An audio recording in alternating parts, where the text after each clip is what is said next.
Dr. Wolfson, welcome to Constituting America's Constitutional Chats. We are so happy to have you with us.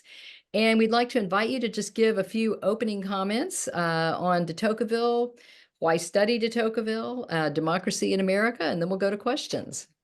Well, thank you so much, Kathy, and thank you all for having me today. I'm delighted to be here to talk about democracy in America, for it is such a classic study of American democracy that has endured now for nearly 200 years. It was first published in 1835 and the second volume in 1840. Now, at the time of its publication in France, it was hailed as the best book written on democracy and politics since the celebrated 18th century political philosopher Montesquieu's Spirit of the Laws. French people of all political stripes, from royalists to liberals, loved the book. And this bipartisan universal appeal of the book continues to this day in the United States. For example, in 2020, a Washington Post book reviewer said that, quote, "Today, democracy in America is acknowledged by both liberals and conservatives as the best book ever written about our system of government and our national character." A rare consensus in our highly polarized times is that democracy in America is a book worth reading. Wow. So today, I'd like to share with you what makes this book so important and why it continues to serve as a guide to help Americans understand what makes America exceptional and what it takes to perpetuate or support our political institutions. One of Tocqueville's deepest insights is that one cannot understand the genius or the longevity of America's political institutions without understanding the values that support it, what he called democratic mores, that he defined as, quote, "the habits of the heart, the whole moral and intellectual state of a people," end quote. So what are the habits of the American heart? What makes them tick? How do they live and think? What do they prize? What is their conception of love, marriage, family, honor? What makes up, in short, their culture? And how do these habits explain the success and the shortcomings of American democracy? Tocqueville tackles it all in his book. Now, when reading Democracy in America, you'll want to keep in mind the backdrop in which Tocqueville writes. He's an aristocrat from France, and his country has been racked by upheaval in the 4 decades since the French Revolution of 1789. The First Republic lasted just 7 years and was replaced by the authoritarian rule of Napoleon as emperor for 15 years, then the restoration of the Bourbon monarchy, and then Tocqueville leaves for America right before the July 1830 revolution, which brought about another regime turnover. So there's lots of instability in France. But despite all this instability and his own aristocratic background, Tocqueville thinks it's futile to resist democracy because the forces of equality are on the march. And also, and this is important, he believes that equality is more just than aristocracy. So he sets out to understand democracy better by coming to America, a country that underwent a democratic revolution without the same turmoil as France. How did those Americans do it? Can we French, Tocqueville asks, learn anything from them without slavishly seeking to copy them? So Tocqueville comes to America with his friend Gustave Beaumont, ostensibly to study the penitentiary system, but in reality, Tocqueville had much bigger plans afoot. As he wrote, quote, "In America, I saw more than America. I sought the image of democracy itself with its inclinations, its character, its prejudices, and its passions. I wanted to know democracy, if only to know at least what we must hope or fear from it," end quote. So Democracy in America is a book about America, but it's also a reflection on democracy at large. Now, there were aspects of American democracy that Tocqueville appreciated were unique to America, that helped to explain the flourishing of America. These unique aspects of American democracy constitute the idea of American exceptionalism. In fact, Tocqueville coined the term American exceptionalism to capture the unique characteristics, history, mores, political institutions, and outlooks of the American people. This idea of American exceptionalism became very vital to how Americans understood themselves, as well as how Americans interact with the rest of the world. One of the greatest contributions of Tocqueville is that as an outsider, he was able to really hone in on some of these unique, quirky aspects of American democracy and what made it different or exceptional. So, if you want to know why Americans are more religious minded than other citizens of Western democracies, or why 20th century American presidents referred to America as a city on a hill, or why America never developed a socialist economy like other Western democracies, or why Americans interact with the world or go to war differently than other democracies, read de Tocqueville. In short, you can perhaps find no other study that seeks to understand and explain the American creed of liberty, egalitarianism, individualism, populism, and laissez-faire better than Tocqueville. So let me give you just a few examples of these aspects of American exceptionalism from the text. So let's just start at the beginning. Chapter 2 on America's point of departure. Tocqueville calls this chapter, quote, the germ of all that is to follow and the key to almost the entire whole work, end quote. So he's sending us a large signal. Pay attention to this chapter, right? For it explains so much about America's national character, its customs, and its laws. So in this chapter, he discusses the first settlers of America and how in many ways we are still living under their shadow. On the one hand, you have the Puritan settlers of New England that fascinated Tocqueville. They were the educated middle-class families who came to America for religious freedom and the triumph of an idea. They set up democratic self-governance from the very beginning. The second group of settlers he discusses are the Virginia settlers, who were mainly unattached adventurers who did not come with families. They were gold seekers, Tocqueville calls them. He writes that no noble conception but love of gain. They came here to get rich. That was their motivation. And thus, when the colony was hardly established, they introduced slavery, which he says was to have an enormous and damaging impact on the shaping of the American South. Now, from the get-go, with the important exception of slavery, America was settled by the persecuted, by the religious-minded, by those seeking to better themselves. Its first settlers rejected the aristocratic institutions, in other words, of fixed hierarchies and the feudalism they were fleeing from. And this planted in America what he calls the equality of conditions that so indelibly shaped the American mind. As Tocqueville famously put it in volume 2, quote, Americans have this great advantage, that they attain democracy without the sufferings of a democratic revolution, and that they were born equal instead of becoming so, end quote. This one sentence captures the essence of American exceptionalism. Much of the focus on American exceptionalism rests on this idea of America as a new nation, untied, in any way to a feudal past or class consciousness. This lack of class consciousness created a socially mobile society and an ethos of individualism and egalitarianism in America, as well as anti-statism. We today are a combination of the religious egalitarians of the Massachusetts Bay Colony and the Virginian wealth seekers seeking wealth and social mobility. And Tocqueville shows us why. Another aspect of American exceptionalism we can glean from this early chapter is the concept of religious liberty and, in turn, the religiosity of Americans. Europe was characterized by established churches and religious wars among Protestant sects, between Protestant and Catholics, along with the persecution of Jews. However, America, Tocqueville marveled, somehow avoided this.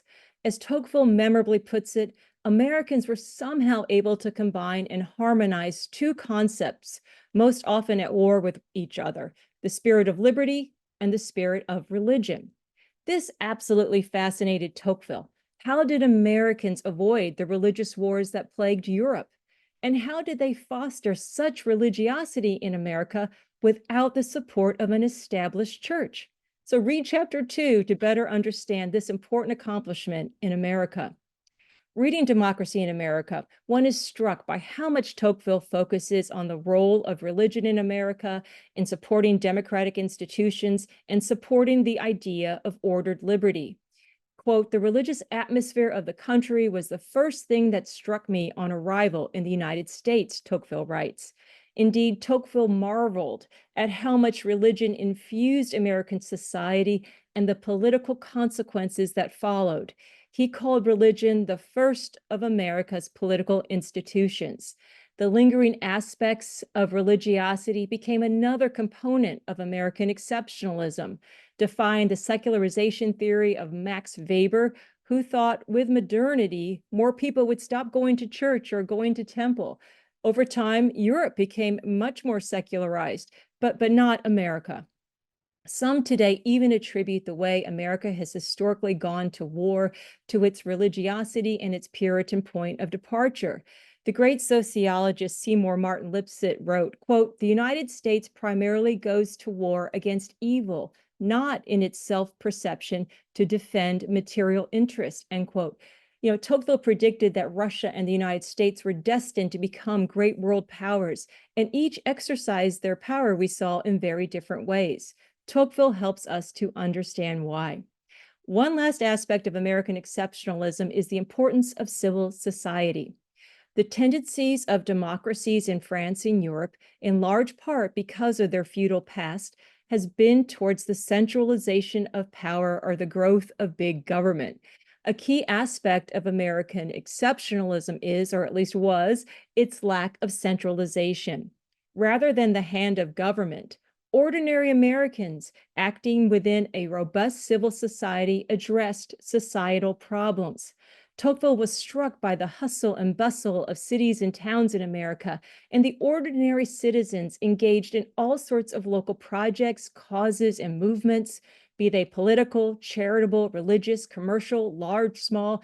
Americans are forever forming, Tocqueville says, associations. The observations he makes about civil society in 1830s America is fascinating and remarkable in its detail. It helps to explain why the United States has historically led the world in rates of volunteering and participation in nonprofit and philanthropic associations. For Tocqueville, it was another crucial factor of American exceptionalism. Americans had mastered the art of association and civic engagement, and thereby provided guardrails against one of the greatest threats of democracy, democratic despotism that Tocqueville sees as a new form of oppression that doesn't give rise to tyrants, but to a myriad of petty rules and regulations which end up sapping the springs of self-government. Democratic citizens pursuing their private endeavors will withdraw from engagement in their communities and allow themselves to be ruled by more centralized authority. For Tocqueville, government becomes, in his words, like a shepherd, and we citizens an obedient flock. There is so much more to this great book than what I could cover here, and there is a lot of criticism of America in it too, especially what Tocqueville saw in the tyranny of the majority over thought, or the way in which Americans pursued the love of wealth to the point of not caring about their civic duties.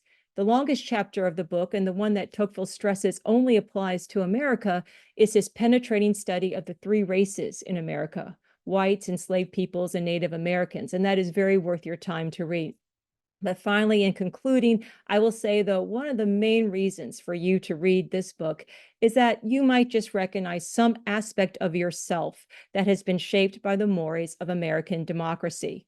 Even though much has changed since Tocqueville wrote, you might have an aha moment and understand not only America's political institutions better, but perhaps even yourself. Thank you. Well, thank you. That was a fabulous summary and a great explanation of why we want to study de Tocqueville. And Janine, this was your idea. And I know that especially the points on American exceptionalism, I'm sure resonated with you because that's another one of your great projects. So I'm going to turn it over to you. Okay. So hi. Oh my goodness, Dr. Wolfson, that was terrific. Oh, thank you. Thanks for having me. Everything you were saying and going through the book. So I don't know if my camera's going to focus on this or not, but I can kind of make it out. Yeah. Yeah, this is Democracy in America, and I am reading. As Kathy mentioned, I just want to reiterate: we have a study. We have an annual scholastic study every year. History holds the key to the future, and this one is on Democracy in America. The book that from which we are reading is the Harvey Mansfield and Delba Winthrop version, by the way. Yes. But I have been reading every chapter as we go along, and then reading the scholars' corresponding essay, and just sort of being sort of the manager, the oversight person for everything that's going on with this study. And then I'm also blogging in the blog. So I encourage everyone. What I think we want to accomplish at Constituting America is to get beyond clickbait, right? Not just something that's about 20 seconds clickbait, and then we go, wow. Actually come read the article. We have a schedule of what we read the next day. We only read like 5 pages a day. Then there's a wonderful guest essayist, and Dr. Wolfson, thank you for agreeing to be one of our fabulous essayists. I just think it's terrific you're doing this close textual analysis of this book. You are to be commended for launching this project. Thank you for doing it. Oh, well, hey, it's a team effort at Constituting America with Kathy. We all work together, and Tony Williams is helping us book scholars. And it's a community effort. But what I find, I love everything you had to say about it. I mean, the book is for Democrats, it's for Republicans, it's for Americans. It's really about Americans but he even talks about the party system, and he talked about in the beginning when you had the party of George Washington and John Adams and Alexander Hamilton, and how that later was usurped by Jefferson's Democrats. But then he has a kind of a philosophical bent. He's a bit of a philosopher. He says, but if you hadn't had that party of the John Adams and the Alexander Hamiltons, you wouldn't have the foundation, that we really needed to have the foundation of their solid beliefs before, the Democrat utopian Jeffersonians came in. But I thought that was a really profound thought. And I have some questions for you, but I wanted to share some of another philosophical, wonderful, he was talking about the revolution and how can all of Americans actually, vote in the highest, the greatest people to do the job, because, he said it's not, he was comparing it to aristocracy, to monarchy. And I think that's another one of the interesting things about the book. He compares there's great chapters about comparing our Constitution and our executive branch to a monarchy and how we're different. But he says here on page 190, also about our founding fathers rising to the revolution. All souls rose to reach to the height of the goal of their efforts. So he said, when America needs to, Americans come together and rise to the highest level of soul. And I thought, he's just a philosopher. But he talks about other things I think are really interesting. How important it is that we have paid officials, paid congressmen, paid senators, paid presidents. Because if we didn't, we would have only aristocracy, monarchs, people who were wealthy enough to just sit back, and that wouldn't be diverse enough to cover all of this great world. So it's really important that they're paid. And also he talked about the importance of assembly, that speech is really important, but if you can't assemble, and in closing, this is just recent essays I've been reading, but if you can't assemble, you can't really build upon the speech. And also he correlates that to France as well. It juxtaposes it to France and says, in France, when we assemble and we solve our problems with war, we're going to go to war. But in America, when people assemble, it's really to combat the majority. It's the minority trying to be heard with the majority. They can't legislate. They can't write rules. They're not going to go to war, but they're there to assemble, to try to, rise the heights of all the souls again to another level. So I don't know. I'm with you. I think Alexis de Tocqueville and this book, Democracy in America, is one of the most important Bibles of our country, so to speak, to read. So are there any other, my question for you would be, think of, and I do hope everybody joins us. And we put a new essay up every Monday and every Thursday about, and share it, because we've got to get people beyond clickbait, right? Dr. Wolfson? We have to get people past clickbait, where it's just like they read two sentences. What are your favorite? You listed so many already, but he really makes a contrast between dictatorships or monarchies, things of that nature. They were dealing with Napoleon and the king, Bourbon kings coming back, and our Constitution and our form of government. And lastly, before I say, he also talks about the independence of the American soul. This is a contrast again, so I'm going to ask you for more contrast, because he says in Europe, whether they want it or not, everyone in France we're used to being taken care of. He talks about this earlier in the book. The feudalship, they didn't like the feudal qualities, but the king took everything, and then there was the what would they be, the king, the prince, or whomever, the earl. They took care of everybody. They kind of used to be taken care of. But when you came over here to America, you had to take care of yourself. In the wilds over here. So American spirit's so different in that we say no, like we can do it. So compare and contrast for us a little bit more. And that's really my only question for you after I just rambled for 2 minutes, but I had to talk about how excited I am. Yeah, no, I love it. And I think you really hit the nail on the head here, because there really is a comparison here between aristocracy and democracy. That's really one of the great contributions he makes, because let's not forget, he's from this great family from Normandy, an aristocrat, really powerful. His parents were royalist. His grandfather was guillotined, in the French Revolution for being an aristocrat. So he comes from this pedigree and this perspective. So that makes all of his observations even more unique. And he's sympathetic to democracy, which I think, he's got an independence of the mind himself, where he thinks democracy is more just. But he's also saying, let's lift up democracy a little bit too, because if you left democracy to go, follow its wild instincts, it could lead to this democratic despotism and this leveling, bringing everybody down to the lowest common denominator. So he's very mindful of trying to lift it up too.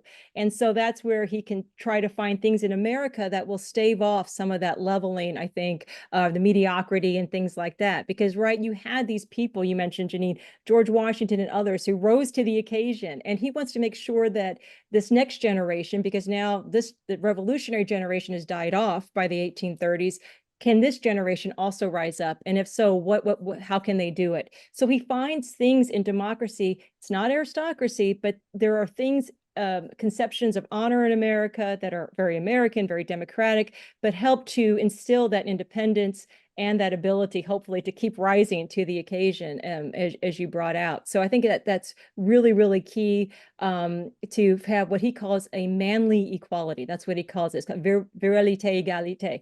It's a manly equality, which is not a gender specific thing, but it's a confident kind of equality that he thinks Americans will have, to have a pride in their equality that will not lead to this kind of, and they won't give up their freedom. They'll prize freedom too. I know that the student Kenyon is writing a book maybe on freedom, but freedom was also very important to Tocqueville, and finding ways to protect that in the face of some of the forces of equality that might level that off. And how wonderful that he coined the phrase American exceptionalism. I don't know that I even realized that. And as Kathy mentioned, at Constituting America, we're producing an entire series of podcasts, on-camera podcasts, that will also later be docuseries about American exceptionalism. How and why it matters. How is it? Not just a kind of a word people like to say. So Kathy, you might want to put the link to our American exceptionalism interviews. I host those, and I do all those interviews. I sit down for like 45 minutes with a particular scholar or American that wants to talk about why they think America is exceptional, but they're all somewhere, and Kathy knows where people can find it. So, but how interesting that he coined American exceptionalism. I didn't know that. I'm gonna have to find that. Yeah, I'll find you the quote, the direct quote. But yeah, so he says there, he says outright, there's no proletarian class in America, and that just makes such a difference. And then, right, then from there, he saw America as exceptional, because there's no other country like this, except for Russia, where he does talk about Russia later. But there are these two great powers that are just starting to build and have so much force and potential, and they're different. And America, of course, doesn't have all the baggage of the old world, and and so he made a lot out of that. And so scholars like Seymour Martin Lipset and others really, and Louis Hartz, found Tocqueville to be the source for, any study on American exceptionalism must start with Tocqueville. And he's willing to point out things that he worries that we do wrong, that we were doing incorrectly, or that we may be led astray. He's very honest about that. And he's very honest. He's like, okay, I'm getting ready to say some things that everybody's not going to like, but I'm going to tell it like it is. So exactly. He says he's a friend of democracy, and a good friend will tell you the truth, right? Whether it's good or bad, they want you to, right? They're going to be honest with you. So yeah, he sees a lot of these things. Like, he loves the innovation. He loves how hardworking we are. Like you mentioned, the independence he sees in America, but that can also lead to this kind of individualism that he talks about later in the second volume, in which you'll get to, I know, with your study. That could lead to this kind of atomism, this kind of withdrawal away from our civic obligations, and all we care about is making money, or building a bigger house, or just streaming Netflix videos all the time, and disengaging. And so those are things that could to sow the seeds of our demise over time with the democratic despotism. So he says Americans have kind of figured this out. They have all these associations, and they don't hide from being self-interested to get involved in politics, and all those things keep them from just sort of falling back on themselves and isolating themselves from their fellow citizens. Yeah, and in closing, I'm going to toss here, but associations. What he really loved associations, because that coming, he just talks about you can. Well, I think the cool and I hadn't really thought about this, but we complain about social media today, and that people aren't really reading anything, and they're not getting together, they're not going out. Well, the same could have been said for newspapers. People sit at home and they read their newspapers. So you may have freedom of speech or freedom of the press, but if you don't get out and actually commune and get together with other souls and look at each other, because that's when all souls rise, is when we get together and have this sort of association to fix something, or an assembly, associations, civic groups, that's where the magic really is. Because right. So I thought, wow, I feel so pessimistic about social media, but I guess I could have said the same thing about newspapers. Maybe it was better before we could, we know it isn't, but before we could print, because then everyone had to sit around the campfire and talk. Yeah. But we know print, the press, the printing press is one of the greatest inventions of the world. And I'm not saying we don't need it, but we do need to commune. Okay, I'm passing. Thanks. Thank you so much, Dr. Wolfson. Thank you. Well, thank you. And we're going to go to Jewel. Well, certainly a fantastic and such an interesting survey that Alexander Tocqueville did. As we study this more and more, you said one thing, though, that was so interesting, about that he predicted the rise of Russia and the United States, that they would be powers. This may not be in the purview of our discussion, but was there any writing on why he predicted those two, or what he thought about the differences between Russia's rise and our rise possibly would be? Yes. Well, he at the end of the first volume, he talks about it, because he sees these these powers. He sees Russia and the United States, and they're both starting from different points of view, but they're headed towards the direction of growth. He sees them growing, and they have so much potential growth. And Russia's kind of obscure. Russia was not considered as enlightened as the rest of Europe, right? And they were sort of considered backwards. But they are growing. But they haven't reached their potential. And he says, but there is a difference. The United States is growing because it relies on its own common sense, as he puts it, common sense of the individual, by giving them liberty. But Russia is not growing through liberty. It is growing because there's one czar there who rules over everybody. So they are growing through servitude, as he puts it. So they're but isn't that amazing that he says that in 1830? And of course, we do see what the trajectory was of what became the Soviet Union and the United States, the Cold War, and the ideological conflict between Marxism, right, and communism versus freedom in America and capitalism. So it was just pretty amazing that he sensed that. Some people, said there's he had almost like a divining rod, Tocqueville, that he could see and pick that up, sort of unmap the currents of the times. It's rather prophetic. It really is. It's fascinating. We're talking about the aristocracy. It's hard to imagine that was the norm, that was the way of civilizations, that there was an aristocracy. It's hard to imagine what that would be like. It's also hard to imagine what it was like for someone with an aristocracy to come to somewhere that does not have an aristocracy. Did de Tocqueville speak of any dangers that there may be with not having an aristocracy, or did he see it all as positive in the American culture? That's a great question that really gets to the heart of the book, because it's not like Tocqueville didn't see the virtues of aristocracy. Aristocracy was a more stable regime, for starters. You had this appreciation of tradition and order, and you had the one thing he thought was that you did have these sort of great individuals who could rise in an aristocracy, the way they were educated, the things they valued, their conceptions of honor. It was a very tight community, and everybody was connected to each other, even though it was very unequal, right? He talks about the reciprocity of relationships between the lord and the serf, and he appreciates that. But what's so interesting at the end of the book, and the last chapter is a wonderful chapter to read, he sort of weighs the balance between the two. And he says, in America, or in a democracy, you won't have these grand individuals or these grand works of literature or art, but you'll have, it's more just. You'll have, it's quieter virtues, smaller things, but everyone is happier, everyone is treated better in a democracy, and that's its beauty, and that's what recommends it. So it is quite remarkable that as an aristocrat that he could appreciate that. And he also appreciated the way that there was more compassion in a democracy than there was in an aristocracy. You can look it up in the index of your version, but he talks about this woman, Madame de Sévigné, who wrote a letter. In around 1675, there was an upheaval in some place in France, and she just writes about some of the serfs being tortured and killed on the rack, and she writes about it the way you would talk about the weather.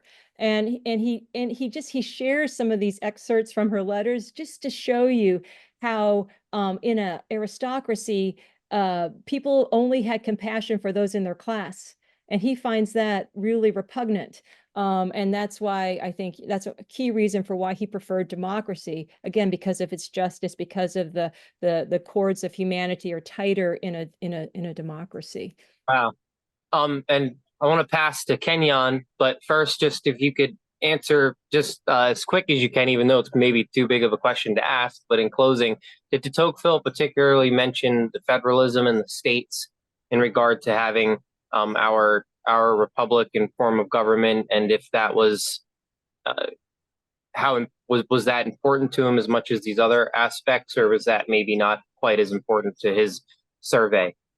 Oh, yes. No, he was very interested in local government and the idea of federalism that was, that the Constitution enabled to happen, right, with the system of local self-government and state governments. And when he's writing in the 1830s, it's obviously before the Civil War, and there wasn't a real concept of America as such, like the sort of allegiance to the national government. It was all sort of based on local and state governments. And so he saw that allegiance to state governments was much stronger in America than any kind of sort of national attachment, if that's what you're asking. But is that what you were trying to get at, or? Yes. Yeah. I mean, that certainly gives me an aspect of Tocqueville's comment on our interesting form of government, because, like you said, we do think of America as America, but at the time maybe we weren't as much of just a homogenous block the way that they saw themselves, and was interested to hear what de Tocqueville said about that. So thank you very much for your answers, and I want to make sure Kenyon gets his questions in. Okay, I'll just share one last thing. He has this great anecdote about going down the Ohio River, because they're going on steamboats, stagecoaches, horseback, they covered like 7,000 miles, and he talks about going down the Ohio River and looking over on his left side and seeing Kentucky, and on the right side, I think it's left, or I might have messed that up, but seeing Ohio, and just how different the states were from each other, right? Because one's a free state and one's a slave state. And you can it's a wonderful anecdote. You should look that up if you get a chance. And anyway. Oh, that's amazing. Yeah. Thank you very much. Great. Well, we're gonna go to Kenyon. Thank you, Kathy, and thank you, Dr. Wolfson, for being on today. Oh, one question you were talking about, about how Americans solved problems at the local level whenever possible, right? Mhm. Like how I think that we've kind of distanced ourselves more from that over time. So my question would be, what would be the best way to get that tradition back to help get things more decentralized? Because I think we've seen a strong centralizing motion as of late, and I just want to ask, how can we get that back? Oh, that's a great question, right? Because there has been such this nationalization of all our of politics, and the states have been called the laboratories of democracy because they have more sort of they're a little bit more.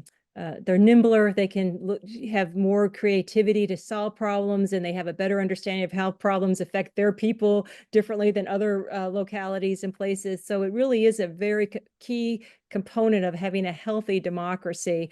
And I think there is a little bit of a realization that you can devolve power back to the states, and it's not going to be the end of the world. I mean, you guys are too young for this, but Bill Clinton, who was a Democrat in the 1990s, he announced that the era of big government is over, and was able to devolve some power, some things that had back to the states. And so I think we need more leadership that trusts the American people to solve a lot of these problems on their own. I think we sort of seen, I mean, in the 90s we saw it. I think we've sort of forgotten some of those lessons, but I do believe that is a great question. I wish I knew how to do it, but I do think that we need more involvement.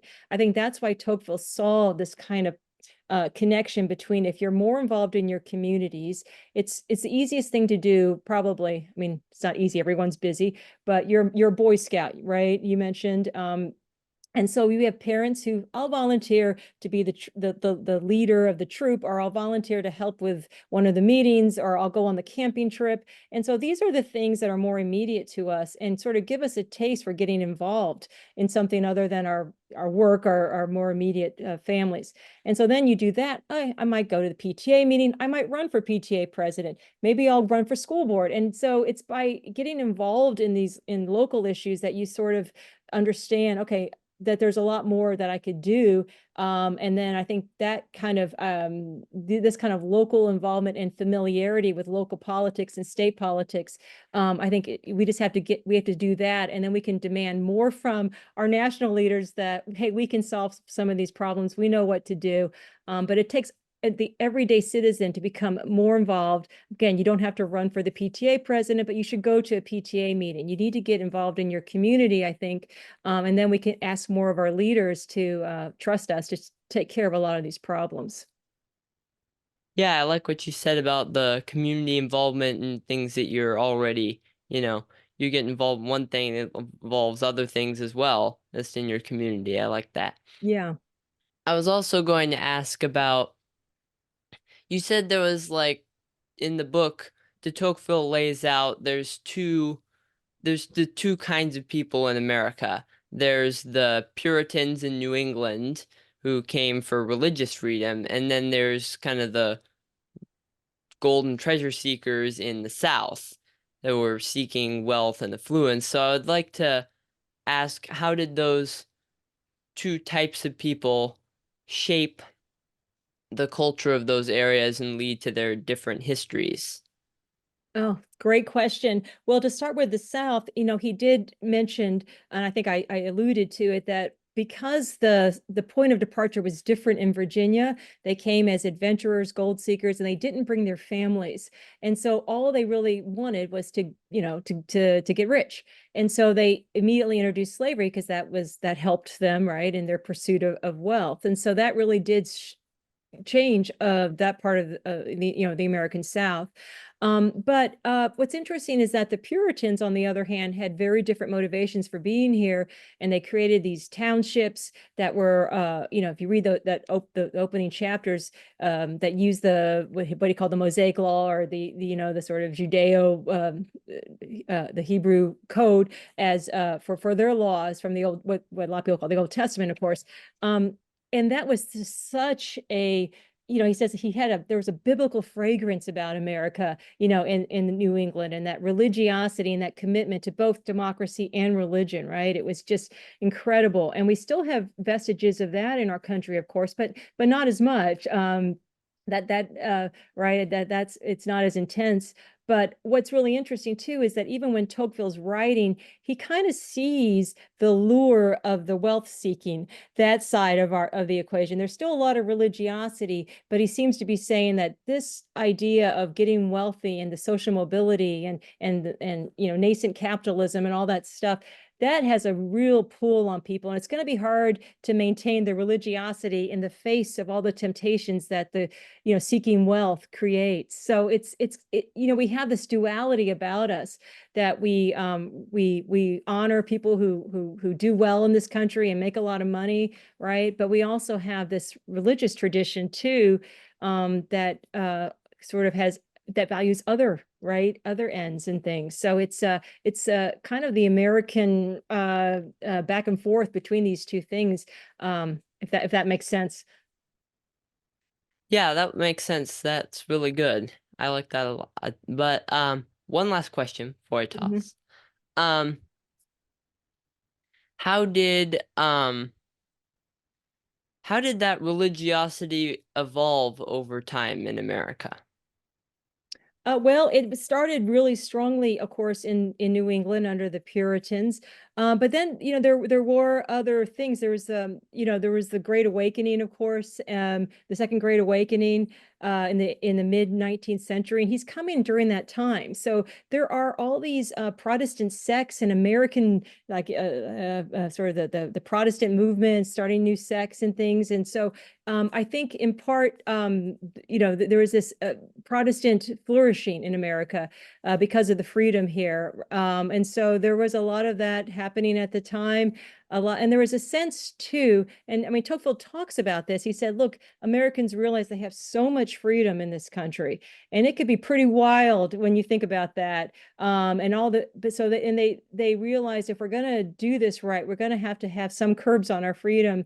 And they almost saw that religion in a kind of utilitarian form, if that makes sense. They saw religion, yes, it's true and it's good and we should worship God because it's true, but also it's good for our country. I mean, they saw the utilitarian aspects of religion, and that kind of helped to make it catch on as well, that we need this in order to prosper with all this freedom that we have. So I think that helped to fuel the religiosity over time. But again, America was so different from other countries. When Max Weber, he actually came to America, I think in 1904 or 1905, and he expected to see empty churches and all this stuff, because there was this, with industrialization and with modernity, there was a sense that religion wouldn't be able to hold sway. But when I'm talking about Weber. When Weber came here in 1904, he couldn't believe how religious Americans were. So it's something unique to America, I think. And I think Tocqueville helps us to understand that. But he also is mindful that it's going to be tenuous given all the temptations that we have in pursuing wealth and having all this freedom. Yeah. I like that a lot about the utilitarian aspect of religion as being like to keep the culture in a positive direction toward freedom instead of using that power negatively. Yeah. Thank you so much for answering my questions. That was really insightful. I'm going to pass to Kathy for some audience questions. Yeah, thank you so much, Kenyon, and thank you, Jewel and Janine. Great questions so far. And we do have quite a few audience questions lined up. And before we go to the audience questions, we want to thank our listeners on Las Vegas's KKVV 1060 AM on your radio dial. KKVV airs these Constituting America constitutional chats on Mondays at 6 p.m. Pacific. So thank you to everyone in Las Vegas who's listening. And I want to start with just a few comments from our listeners. We have Teresa Speak, who says, I like the fact our presenter emphasized that chapter 2 is the foundation of the book. I've never read it and I'm truly enjoying it. Teresa Speak. So thank you for that. And then let's see, Rick Mayberry says, wonderful topic. I've read Tocqueville's book 4 times, and each time I capture new thoughts and nuances. The book should be required reading for both U.S. history and civics courses. This podcast could become a seminar for out-of-school folks like me. Tocqueville was profoundly insightful, prescient, and offers much for us to be aware of regarding how we could lose our democracy. His work is as much, if not more relevant to today than it was when he wrote this great work. Dorothea elegantly put Tocqueville's background in context to demonstrate his remarkable insights. So well done. Thank you, Janine and Dorothea, Rick Mayberry says. So thank you for those really nice comments.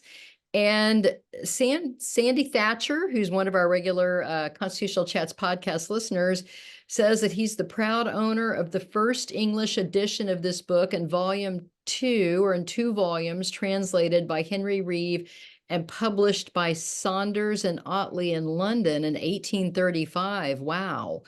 And he says he acquired it at auction at Swan Galleries in New York City in 1977.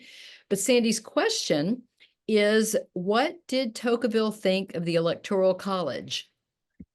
Oh, wow, that's a great question. And I haven't really read up on that lately, but I would think, given his theory, that he would really have appreciated it, because the Electoral College, of course, is a way of sort of filtering, right? It's again, I mentioned how Tocqueville really wanted to sort of uplift equality, and that there were certain ways of doing so, because he didn't quite, and the way the Electoral College worked back then is different than it ended up working today, as we know, and it did provide more of a filtering effect.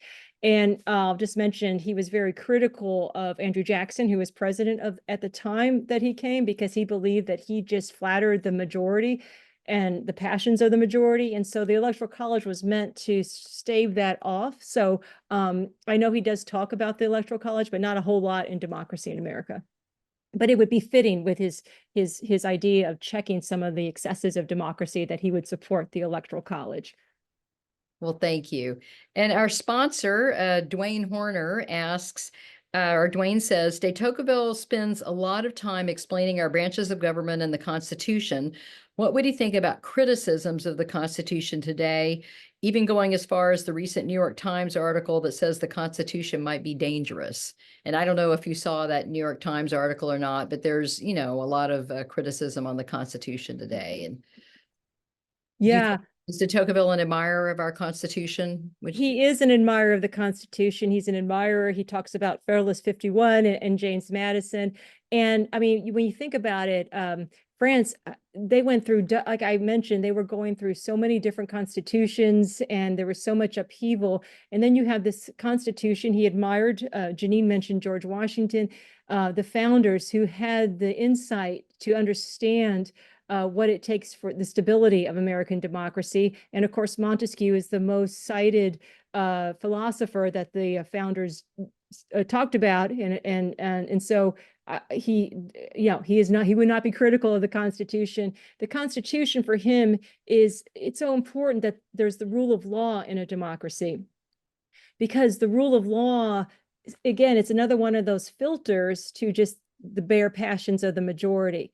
And he talked about how important it is to have formalities. He talked about, to stave off the tyranny of the majority, he relied on the legal profession and instilling that kind of respect for the rule of law into all citizens, and also the jury system, so that the everyday citizen could get a taste for participating in the legal system, and maybe that legalism and that appreciation of that from lawyers would rub off on them. So no, I think Tocqueville was a great admirer of the Constitution, but interestingly, he doesn't talk as much about the Constitution as he does about the culture that supports the Constitution. And in that sense, he really felt if you want to understand why democracy in America is so strong, it's not to say it's not because of the Constitution, but you really need to understand the mores and the culture that support freedom of the Constitution. Well, thank you for that. That's a great answer. And Bill Gorski asks, did Tocqueville share his perspective on specific founders, specific individuals who are our founding fathers? Yeah, well, he did call Jefferson the greatest apostle of freedom ever. And so but the interesting, and I mentioned that he cites Madison's 51 in great detail in the first volume of the book. But again, what's really, really interesting is that you would think he would talk a little bit more about the founders. And I think what it is that he greatly admired them, but he realized we are now 1830, do the math. That's, we're several generations away from the founders, and it's up to this new generation of Americans to perpetuate what those founders gave them. And so that's why I don't think he dwells as much on them, because that era is over, but it's up to them to keep perpetuating it. But he did have great, he thought Jefferson was great. Yeah, the interesting thing, and I remember reading this and I said, well, he doesn't talk a lot about the Federalist Papers. He doesn't talk a lot about those early, the Constitutional Convention. And he mentions it, but the bulk of the book is about the mores and the customs and what current Americans are doing to ensure the perpetuation of the Constitution. Yeah. Very interesting. And we had another listener, Stephen, who asked if de Tocqueville met Jefferson. And I did look up that I believe the Jefferson passed before 1833? Right. Yeah. Jefferson passed in 1826 on the 50th anniversary of the Declaration. And so did John Adams, which is which is so interesting. And some say providential, right? That these two great founders died on July 4th, 1826.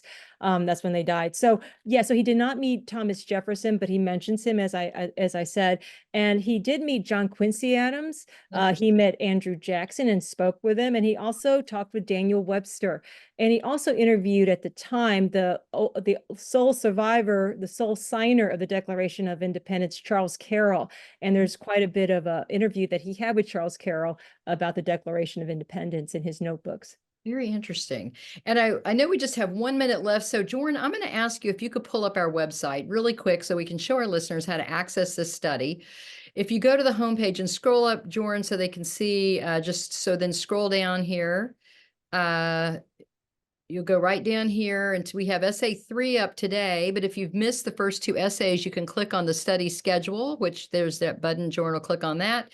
You can go back and read the first 2 essays that we've already had published. And we are encouraging, as Janine said, encouraging our listeners to write on our blog. Jordan, if you want to click on essay 1 and show our listeners, there we go. You can see that, scroll on down, Janine is putting up blog posts, and we have lots of listeners blogging and giving their comments with Janine. And the exciting thing is, if you comment on our blog, you will be entered for a free drawing of the book once a week. We're giving out 1 free book a week during the entire course of this study, drawn from people who comment on our blog. So we ask you to not only read the essays, but then go on and comment.